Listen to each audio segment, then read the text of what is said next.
entrevista, o senhor disse que o Senado ainda não pautou um pedido de impeachment a ministro do STF, porque Flávio Bolsonaro teria uma dívida de gratidão com Dias Toffoli, os ministros do STF, Dias Toffoli e Gilmar Mendes. O senhor pode explicar?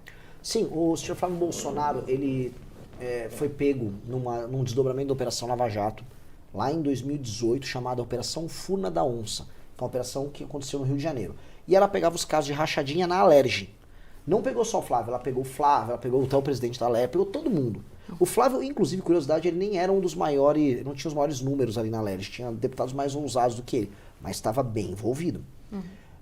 Como ele foi pego e como isso estava no âmbito da Lava Jato, do Rio de Janeiro, isso acabou chegando ao conhecimento dos agentes políticos.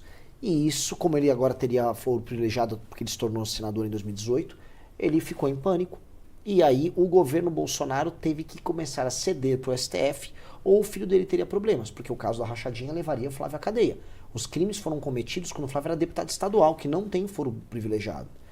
O que aconteceu? Primeiro, ele faz uma petição lá para o Dias Toffoli, e nessa petição ele pede para desconsiderar as provas do COAF. Ah, foi ilegal as provas do COAF. O Dias Toffoli aceita o pedido dele, não só para ele, mas para todos os envolvidos na Lava Jato.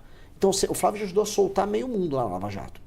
Depois, dado que a operação continuou acontecendo no Rio de Janeiro, ele pediu para rolar, vamos dizer, uma suspensão ali do processo junto ao Gilmar Mendes. Mesmo com ele, vamos dizer, podendo ser julgado no fórum lá do Rio de Janeiro, porque na prática os crimes foram cometidos antes de ser senador. O Gilmar criou um entendimento novo de que havia uma continuidade de mandatos, portanto ele poderia ter o foro privilegiado de maneira retroativa. Ou seja, ele ficou na mão do Gilmar. Gilmar salvou, mas ficou na mão. Com base nisso, ele teve que entregar todas as outras coisas. Não só ele como o pai dele. Entregaram a PGR pro Aras, nomeações no STF anti-Lava Jato, abertamente anti-Lava Jato. Ali destruiu-se o Lava Jato.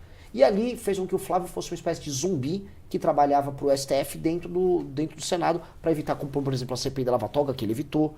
E ele mesmo vinha a público e falava, quem interessa uma briga com o judiciário? Ele falava, pois bem, estamos nesse estado hoje muito por culpa dele. Entendi. E o senhor defende a anistia aos envolvidos do 8 de janeiro, por exemplo, o ex-presidente Jair Bolsonaro? A dosimetria. Eu acho que eles têm que ser responsabilizados pelos crimes que eles cometeram, porque todo mundo ali cometeu crime. Salvo raras exceções, algumas pessoas que não tinham nada a ver, que foram injustiçadas. Dosimetria. Dito isso, uma anistia pura e simples, uma pessoa, vamos supor, que invadiu o prédio do Senado, destruiu tudo lá dentro, invadiu o gabinete, quebrou as coisas. Não vai acontecer nada. Pô, que sinal a gente passa para as pessoas, né? Então tá válido perder uma eleição e sair quebrando tudo? Eu não consigo concordar com uma coisa dessas. Então, essas pessoas têm que ser punidas, não com as penas que o Xandão aplicou, mas entendendo que tem que haver uma espécie de, e esse é o tema da dosimetria, uma nova dose no tamanho das penas, dado que o processo em si é recheado de vícios formais. As pessoas não tiveram direito de defesa, as pessoas não tiveram os prazos respeitados, e aí você vai ter que rebalancear. Entendi. E no caso do ex-presidente Jair Bolsonaro, o senhor defende uma prisão domiciliar, por exemplo? Eu acho que ele está muito, muito, muito doente.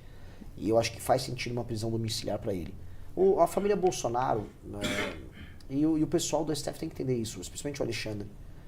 O Alexandre venceu o Bolsonaro. O Bolsonaro está mal, a família dele está morrendo pelos escândalos de corrupção que a gente já denunciava há muito tempo. Ele não vai fugir, não vai nada. Ele está velho, ele provavelmente... sabe, vai ter alguns dos últimos anos da vida dele muito dolorosos por causa daquela facada. É um ato de humanidade deixar ele na prisão domiciliar.